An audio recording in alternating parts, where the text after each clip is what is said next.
Our first scripture reading is taken from Deuteronomy 10, verses 12 to 21. So now, O Israel, what does the Lord your God require of you?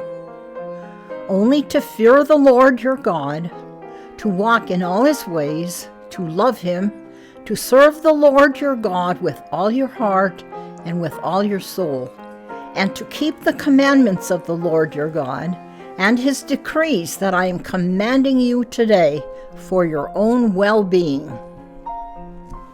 Although heaven and the heaven of heavens belong to the Lord your God, the earth with all that is in it, yet the Lord set his heart in love on your ancestors alone and chose you, their descendants after them, out of all the peoples as it is today.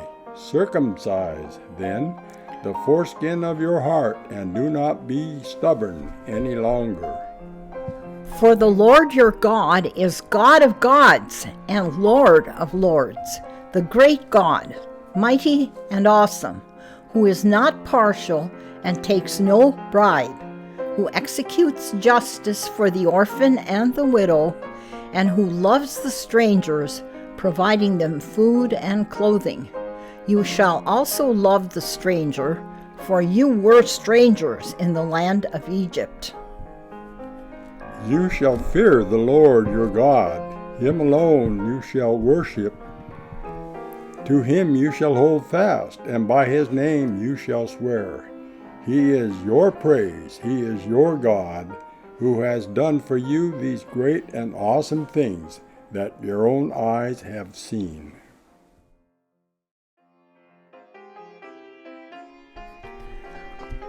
Our second set of readings are taken from the Gospel according to Matthew, beginning with chapter 12, verses 15 to 21. When Jesus became aware of this, he departed. Many crowds followed him, and he cured all of them, and he ordered them not to make him known.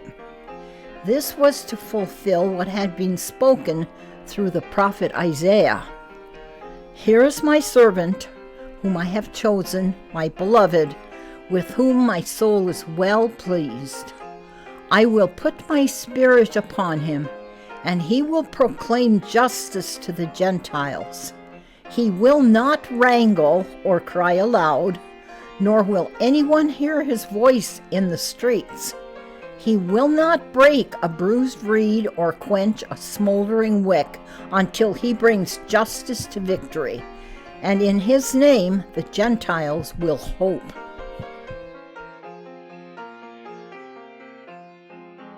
Woe to you, scribes and Pharisees, hypocrites! For you tithe mint, dill, and cumin, and have neglected the weightier matters of the law, justice and mercy and faith. It is these you ought to have practiced without neglect of others. You blind guides, you strain out the gnat, but swallow a camel. May God's Spirit speak to us today through these words of Scripture, the music we sing and hear, and the message shared this day.